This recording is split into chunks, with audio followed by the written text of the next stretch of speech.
Hello guys, welcome back to the study. और आज की क्लास में हम करने वाले air force group X and Y के इंग्लिश का मॉक टेस्ट नंबर 8। ठीक है। और हमने 1 से लेकर 7 तक का क्या मॉक टेस्ट नंबर 1 से लेकर 7 तक का हमने ऑलरेडी कर लिया है। अगर आपने एक भी मॉक टेस्ट को मिस किया है तो जाओ डिस्क्रिप्शन में मैं कंप्लीट मॉक टेस्ट मतलब 1 से लेकर 7 तक का लिंक दे दूंगा। और हाँ, एक चीज़ ध्यान देना, यहाँ पे आज का जो है मॉक टेस्ट है इजी टू मॉडरेट है, टफ नहीं है। मुझे उम्मीद है यहाँ पे 20 में से कम आप 18 क्वेश्चन को राइट करोगे, करेक्ट करोगे। और देखो यहाँ पे मैं शुरुआत में बहुत कुछ बता देता हूँ कि जिसका भी मार्क्स 15 से कम आता है, ठीक है, बिलो 15 मार्क्स है अगर आपके, तो आपको प्रिपरेशन ज़्यादा से ज़्यादा करनी होगी। बिकॉज एग्ज़ाम में किस लेवल का एग्ज़ाम आता है, क्वेश्चंस आते हैं, उसके अकॉर्डिंग मैं बात कर रहा हूँ।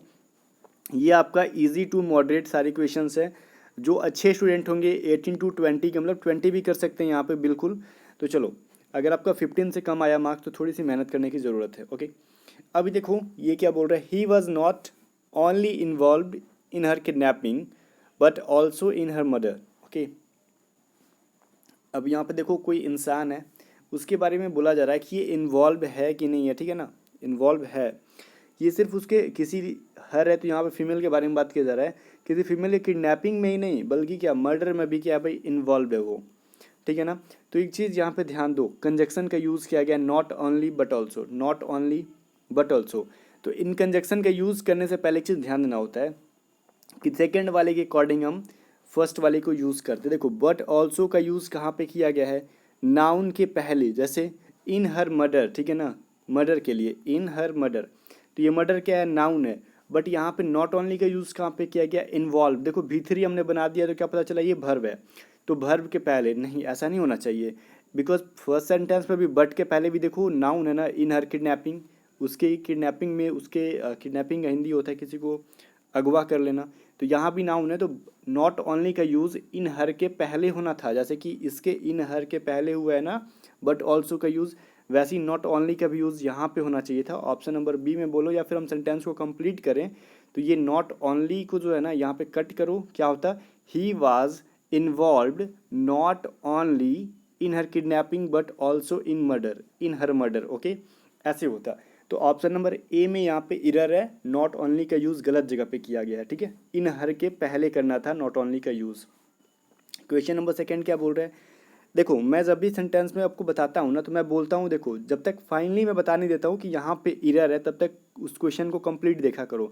मैं कभी बोलता हूँ इसमें भी गलती हो सकता है, इसमें भी हो सकता है, अगर मैं जब ऐसा बोल रहा हूँ तो समझना कि मैं हर एक चीज़ को एक्सप्लेन करने वाला हूँ, उसके बाद फाइनली आंसर बताऊँगा। बिकॉज मास्टर क्लास मैंने बंद कर दिया, क्यों, क्योंकि मास्टर क्लास 2 में मैंने फर्स्ट क्वेश्चन का ही आंसर मैं 2-3 जगह मैं बोल रहा था कि यहाँ भी गलती हो सकता है, यहाँ भी हो सकता है, किस तरीके से एग्ज़ाम में गलत गलत कराया जाता है। तो आपने फाइनली आंसर कुछ मतलब एक स्टूडेंट ने सुना नहीं और डायरेक्ट ब्लेम कर दिया कि आपका पढ़ा, आपका आपने गलत आंसर बताया, आपका इंप्रेशन खराब, ये सारे कमेंट करना स्टार्ट कर दिया। मैंने बोला कि भाई वीडियो पूरा देखो, बट उस स्टूडेंट ने वीडियो को पूरा देखा ही नहीं, मतलब उसकी माइंडसेट बैठ गई थी कि गलत है। बट मैंने लास्ट में फाइनली एक एक चीज़ को डिटेल में बता के आंसर सही बताया था। अगर उस स्टूडेंट ने फर्स्ट क्वेश्चन को अगर पूरी तरीके से देखा होता तो उसको समझ में आ गया होता, बट उसने वैसा कुछ किया नहीं। फर्स्ट क्वेश्चन को देखने के बाद ही, मतलब पूरा नहीं देखने के बाद ही डिसीजन ले लिया कि आपने आंसर गलत बताया है। तो पूरा कम से कम देखा करो उसका सॉल्यूशन। सेकंड क्या है, women are now working in every fields like teaching, medicine, law, business etcetera. ठीक है, एट्सेट्रा।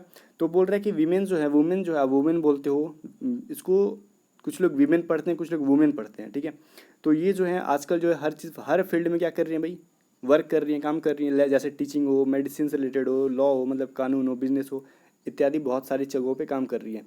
बट देखो आपने ईच और एवरी का यूज़ पढ़ा होगा, इनके बाद जो होता है नाउन, ठीक है, तो ये कैसा होता है, सिंगुलर होता है। ठीक है, बिकॉज प्रत्येक ये हमेशा सिंगुलर को शो करता है। तो फील्ड क्या होना चाहिए यहाँ पे, सिंगुलर। तो इसमें एस तो हटा दो, तो फील्ड होना चाहिए राइट आंसर। ओके ना, चलो ये क्या बोल रहे हैं, इजी सा क्वेश्चन है। ठीक है, फिल इन द ब्लैंक्स में देखो, I met him dash year before. ठीक है, इसको पास्ट के बारे में बताया जा रहा है कि मैं उससे मिली थी या फिर मिला था 1 साल पहले। तो यहाँ पे एक ए का यूज़ करोगे, एन का यूज़ करोगे, तो जाहिर सी बात है कि कुछ स्टूडेंट सुन रहे होंगे ईयर है, अच्छा बोलने में ई आ रहा है तो हम एन का यूज़ कर दे, तो गलत है। ईयर के पहले ए का यूज़ होता है बिकॉज ये कंसोनेंट है। ठीक है, year. He requested all his office dash to join him at the party. अब देखो ये बोल रहा है उसने रिक्वेस्ट किया है ऑल हिज ऑफिस। देखो ऑफिस से तो रिक्वेस्ट करेगा नहीं, जाहिर सी बात है ऑफिस में काम करने वाले लोगों से रिक्वेस्ट करेगा कि पार्टी में ज्वाइन कर लो, उसके घर में जो पार्टी होने वाला है। तो जब जहाँ पे आप ऑफिस में जो आपके साथ काम करते हैं या फिर आपके कॉलेज में स्कूल में आपके साथ जो पढ़ने वाले हैं उसको हम कॉलिग्स कहते हैं, ठीक है। तो वही है colleagues.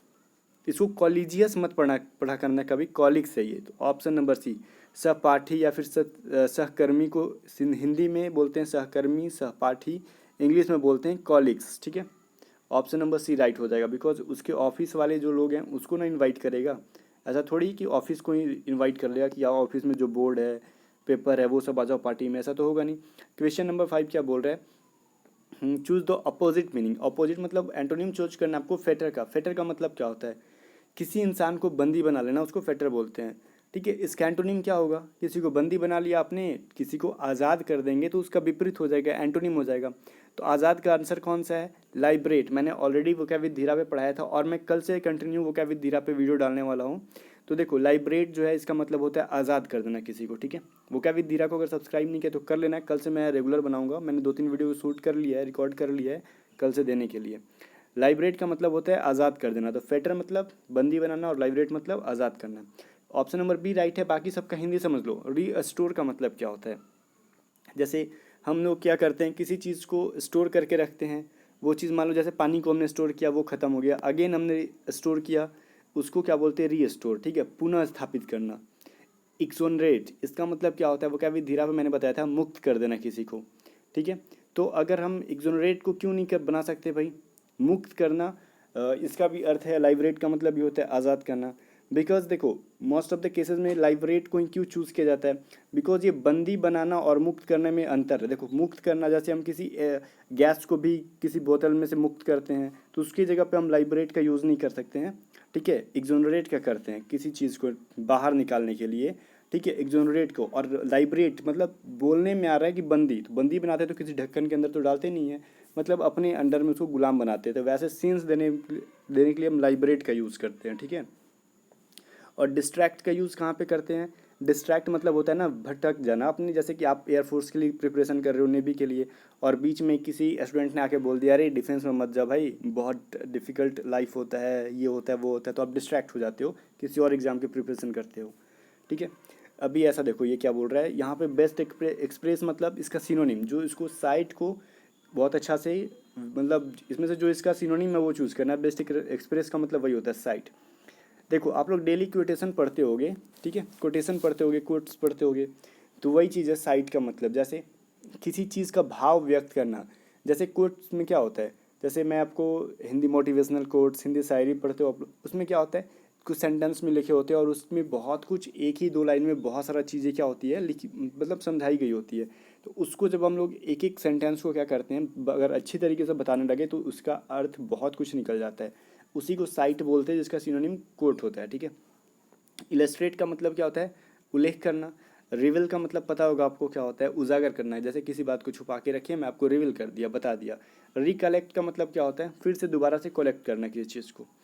Choose the miss spell, ठीक है, इसमें से कौन सा गलत है वो चूज़ करना। देखो यहाँ पे ये तीनों सही है, अब वीडियो को रोक के आप सोच सकते हो, बाकी एलिट्रेशन का गलत है। ऐसे ऐसे क्वेश्चन के लिए वीडियो को रोक के आप लोग सोचो कि इसमें से कौन सा गलत है। मैं फाइनली आंसर बताता हूँ। एलिट्रेशन का क्यों गलत है, क्योंकि ALLIT के बाद ई आता है, ठीक है, एलिट्रेशन होता है, एलिट्रेशन नहीं, ठीक है, टी के बाद ई छोड़ा गया है एलिट्रेशन में, तो इस उस पर ध्यान देना, एग्जाम में ऐसे क्वेश्चन आते हैं। अभी देखो ये बोल रहा है आपका वन वर्ड सब्स्टिट्यूशन है, कौन सा बेस्ट सब्स्टिट्यूट कर रहा है इसको, carefully in the spending of money time etcetera, जो बहुत ही ध्यानपूर्वक पैसे को खर्च करता है, टाइम को खर्च करता है। बाकी कोई भी चीज़ बहुत किफ़ायती से, मतलब क्या मैं बोलूँ, बहुत सोच समझ कर खर्च करता है, फालतू जगह पे नहीं वेस्ट करता है, उसको क्या बोलते हैं हम लोग, इकोनॉमिकल, किफ़ायती, ठीक है ना, उसको इकोनॉमिकल बोलते हैं हम लोग। माइजरली नहीं, माइजरली का मतलब होता है कंजूस, जहाँ ज़रूरत है वहाँ भी वो खर्च नहीं करेगा। बट केयरफुली यूज़ करने का मतलब जहाँ ज़रूरत है वहीं यूज़ करो, ठीक है। माइजरली और इकोनॉमिकल में यही फ़र्क है कि हम जहाँ ज़रूरत है वहीं खर्च करेंगे, और माइजरली क्या होता है हम ज़रूरत की जगह पर भी खर्च नहीं करेंगे, कंजूसी करेंगे। ये बोल रहा है ईडियम फ्रेज है, अ रेड लेटर डे, लाल पत्र वाला डे दिन, तो ऐसा कुछ नहीं है, इसका मतलब होता है बहुत ही इंपॉर्टेंट हमारे लिए जो दिन होता है उसको बोलते हैं अ रेड लेटर डे, ठीक है। ऑप्शन नंबर ए इसका राइट आंसर, ये आपने पहले से पढ़ा होगा। अभी ये क्या बोल रहा है, देख के पता चल गया होगा, नरेशन का क्वेश्चन है, डायरेक्ट इनडायरेक्ट वाला। He said to me we are mortal, जाहिर सी बात है कि हम लोग क्या है, मॉर्टल हैं, ठीक है ना, हमें मरना ही मरना है, निश्चित है। चलो, ये हमें मरना है तो क्या है, इसको बोलते हैं यूनिवर्सल ट्रूथ, जिसको बदला नहीं जा सकता। अच्छा, कभी हो सकता है क्या कि आप कभी मरो ही नहीं, जाहिर सी बात है, आज नहीं तो कल टपकना ही है सबको। सो ही सेड टू मी, उसने मुझसे कहा, ये पास्ट का है और ये प्रेजेंट का है, तो आप लोग को बोलेंगे ना, आप लोग देखो, कुछ लोग बोलेंगे ये प्रेजेंट में है तो इसको भी प्रेजेंट में बना दो, या फिर कुछ लोग बोलेंगे ये पास्ट में है तो इसको भी पास्ट में बना दो। देखो, जो चीज़ यूनिवर्सल ट्रूथ होता है, जो बदला नहीं जा सकता है, उसको हम पास्ट में नहीं, सेम टू सेम वैसे ही लिखते हैं, प्रेजेंट इंडेफिनिट में ही लिखते हैं। क्यों भाई, अगर मैं लिख दूं वी वेयर मॉर्टल, कि पहले हम लोग मरते थे लेकिन अब नहीं मरते हैं, ऐसा कभी है क्या कि पूर्वज हमारे मरते हैं लेकिन हम लोग तो अमृत पी कर आए हैं, हम लोग कभी मरेंगे, ऐसा नहीं है। पूर्वज भी मरते आए हैं, हम लोग को भी मरना है, आने वाली जनरेशन भी एक दिन मरेगी। समझ में आ गया, वही चीज़ है। ही सेड टू मी, ठीक है। और यहाँ पे कुछ नहीं करना है, जब ये यूनिवर्सल ट्रूथ से रिलेटेड क्वेश्चन है तो बस ये कॉमा, डबल इन्वर्टेड कॉमा को हटा के उसके जगह पे डैट का यूज़ कर दो, बाकी आगे वाला सेम टू सेम लिखेंगे। Option number A right answer है, ओके ना। अभी क्वेश्चन नंबर 11 क्या बोल रहा है, he had eaten the fruit, ठीक है। Change into active to passive, यहाँ पे चूज़ करना है। एक चीज़ मैंने आपको बताना भूल गया, मेरे पास एक बुक है जिसमें ऑलमोस्ट 870 से 75 क्वेश्चन है, 875 कॉमन ईयर के क्वेश्चन है। उस बुक की पीडीएफ मैं आपको टेलीग्राम चैनल पे फ्री ऑफ कॉस्ट दे रहा हूँ, ठीक है, जिसका आंसर भी आपको दिया हुआ है, सॉल्यूशन नहीं दिया हुआ है बट आंसर दिया हुआ है। उस बुक को मैं आपको, उस बुक की पीडीएफ को मैं आपको फ्री ऑफ कॉस्ट देने वाला हूँ, ओके। तो जाके टेलीग्राम चैनल से डाउनलोड कर लेना, ठीक है। नेक्स्ट वीडियो में मैं बता दूंगा कि कैसे, अगर डाउनलोड नहीं होता है तो मैं नेक्स्ट वीडियो में आपको बता दूंगा कि ड्राइव का लिंक दे दूंगा, या फिर नहीं, अगर आप डाउनलोड कर पाओगे तो कमेंट कर देना मुझे, नेक्स्ट टाइम मैं कोशिश करूँगा कि इजीली प्रोवाइड कर दूँ। ये क्या बोल रहा है, he had eaten the fruit, मतलब वो क्या बोल रहा है कि वो फल को खा चुका है। इसको ये एक्टिव में है, पैसिव में बताना है कि देखो वो फल को खा गया है, ठीक है। तो जैसे हम लोग बोलते हैं ना कि मैंने ये किताब पढ़ लिया है, तो इसको पैसिव में कैसे बनाते हैं कि ये किताब मेरे द्वारा पढ़ा जा चुका है, ठीक है।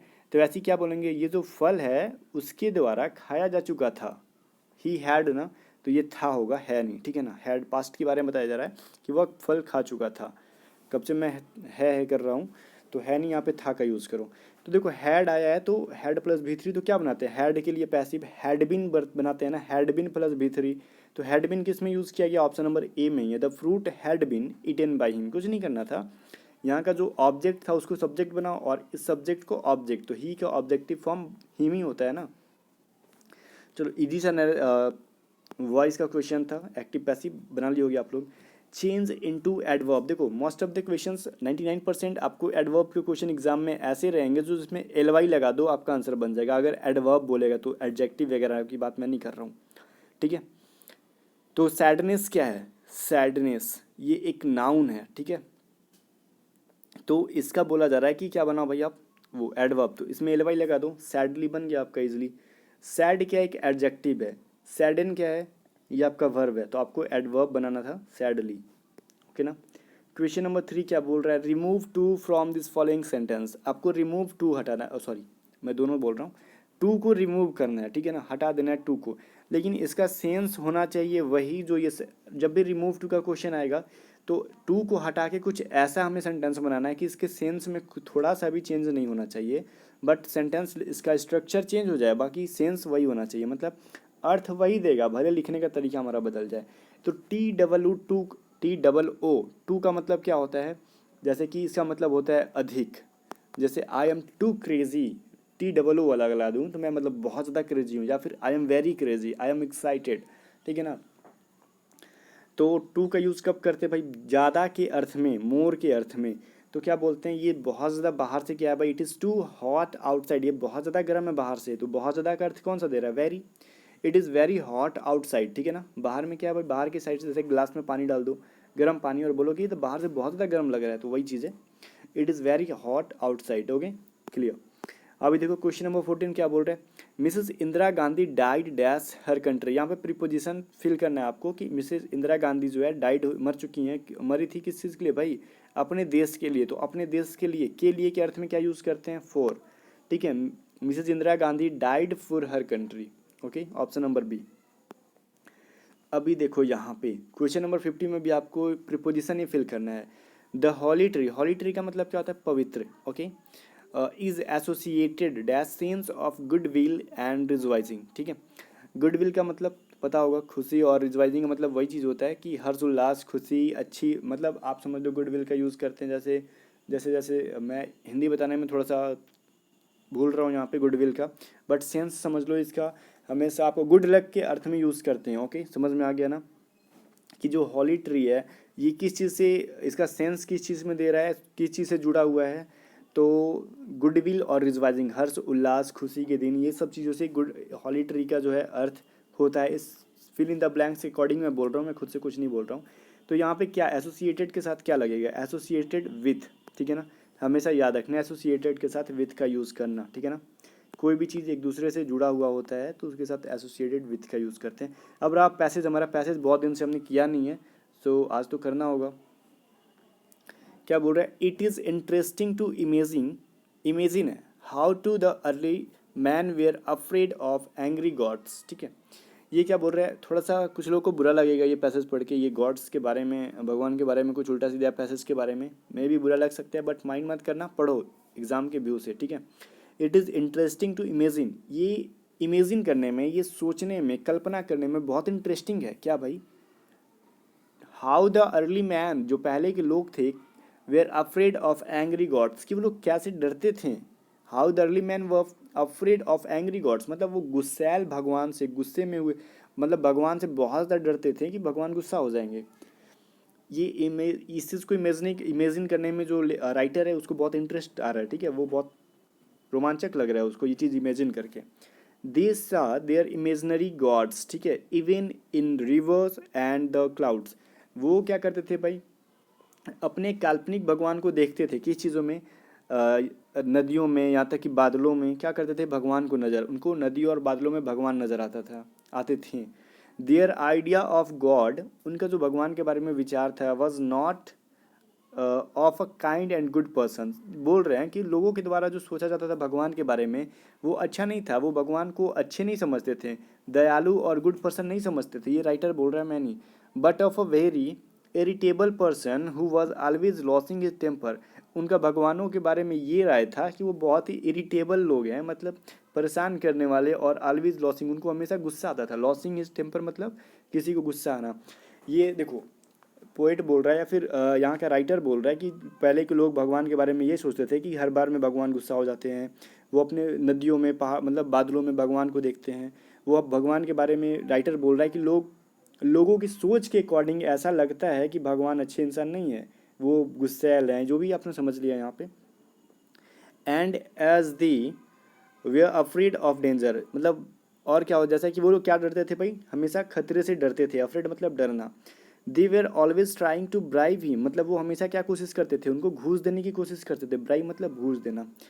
By giving him something cheaply food, ठीक है, मतलब उनको मुख्यतः कुछ कुछ दे के, या फिर उनको क्या करते थे, घूस देने का कोशिश करते थे, कैसे भाई, कुछ देख कर उनको, कुछ समथिंग मतलब कुछ देख कर, या फिर चीपली, वो मुख्यतः फूड चढ़ाकर भगवानों को भोजन अर्पित, जैसे अच्छे अच्छे पकवानों को अर्पित करके क्या करते थे, उनको घूस देने की कोशिश करते थे, अकॉर्डिंग टू पोएट।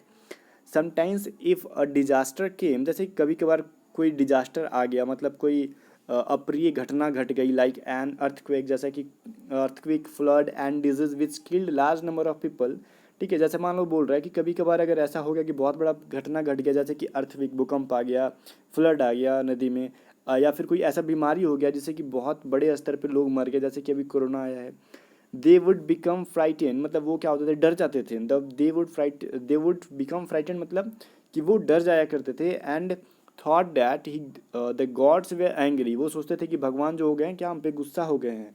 ये अकॉर्डिंग टू पैसेज था, अब हम क्वेश्चन करेंगे। इसमें कहा गया एक भी शब्द मेरा नहीं है, ये पैसेज का है।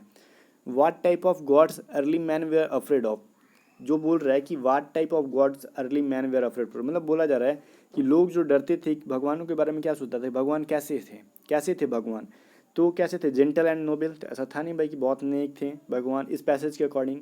एंग्री एंड जिलस, वो गुस्सेदार और जलन वाले थे, तो इसमें जिलस का यूज़ कहीं किया नहीं गया है, ओनली एंग्री, वो सोचते थे कि भगवान हमेशा क्या होते थे भाई, गुस्से में रहते थे, इस पैसेज के अकॉर्डिंग ऐसा ही कुछ कहा गया है ना। चलो क्वेश्चन नंबर 17 किया, वीडियो करो क्या पैसेज को पढ़ना अच्छे से। How did people please the angry gods. Please मतलब किसी को, सॉरी यहाँ पे प्लीज है, प्लीज का मतलब क्या होता है, किसी को खुश करने के अर्थ में भी प्लीज का यूज़ करते हैं। हाउ डिड पीपल मतलब लोग जो है भगवानों को खुश करने के लिए क्या क्या करते थे, तो क्या करते थे, ब्राइव करते थे, जैसे कुछ देख कर, जैसे खाना देकर, बाई गिविंग देम फूड, जैसे अच्छे अच्छे पकवानों को, आज भी वो चीज़ होता है। How many shorts of disaster happen in those days, ठीक है, जैसे कि शॉर्ट्स ऑफ डिजास्टर किस मतलब कितने टाइप्स के, कितने शॉर्ट्स मतलब वही टाइप के लिए हम शॉर्ट्स का यूज़ करते हैं, कितने टाइप के डिजास्टर अकॉर्डिंग टू पैसेज में कितने टाइप्स का जो है अप्रिय घटना का जो है उल्लेख किया गया है, बताओ। तो जाहिर सी बात है आपने पढ़ा होगा, इसमें अर्थक्वेक, फ्लड एंड डिजीज, 3 प्रकार का दिया हुआ है ना। चलो तो राइट आंसर क्या हो जाएगा, 3। हमें इस पैसेज के अकॉर्डिंग चलना है, हमें खुद से कुछ नहीं करना है। बोल रहा है find the similar word for frightened, मतलब इस पैसेज में फ्राइटेंड के लिए कौन सा वर्ड यूज़ किया गया है। तो एक तो खुद फ्राइटेंड यूज़ किया गया डरने के अर्थ में, इसके अलावा अफ्रेड को यूज़ किया गया है, क्राई, एंग्री, फाइट का यूज़ नहीं किया गया है। एंग्री का मतलब गुस्सा होना, लेकिन ये इसका सिमिलर नहीं है, गुस्सा होने के सॉरी डरने के अर्थ में अफ्रेड का यूज़ किया गया है। Choose the miss spelt word, अब बोल रहा है कि इसमें से जो मिस स्पेल्ट है, जो गलत वर्ड है, वो आपको चूज करना। देखो कम्बिनेशन, हेलुसिनेशन, एडमोनिशन, ठीक है, ये सभी सही है, बाकी एक्साग्रेशन क्या है ना, तो ये गलत है। इसमें डबल जी होता है, एग्जाम में भी आपको ऐसे ही कुछ गलत देगा जो चीज़ रिपीट करता हो, जैसे कहीं डबल जी, कहीं डबल ई, कहीं डबल आर, ऐसे ऐसे वर्ड को मिलनी देता है, मतलब बढ़ा चढ़ा कर किसी बात को एक्साग्रेट करके बोलना। ओके, ऑप्शन नंबर बी में क्या है, इरर है, डबल जी होना चाहिए यहाँ पे, सिंगल जी नहीं। सो गाइज इस पीडीएफ को मैं टेलीग्राम चैनल पे दूंगा, और साथ ही साथ free of cost 875 mock test questions वाले बुक की पीडीएफ, जिसमें स्पॉटिंग एरर होंगे, वो वाली बुक की पीडीएफ मैं फ्री ऑफ कॉस्ट टेलीग्राम पे दे रहा हूँ। और हाँ, कमेंट करके बताना मत भूलना कि आपका नाम क्या है, किस स्टेट से और कितने मार्क्स लाए हो, ठीक है। फिलहाल इसका आंसर की भी मैं आपको दे दूंगा। ओके, मिलते हैं नेक्स्ट वीडियो के साथ, तब तक के लिए गुड नाइट।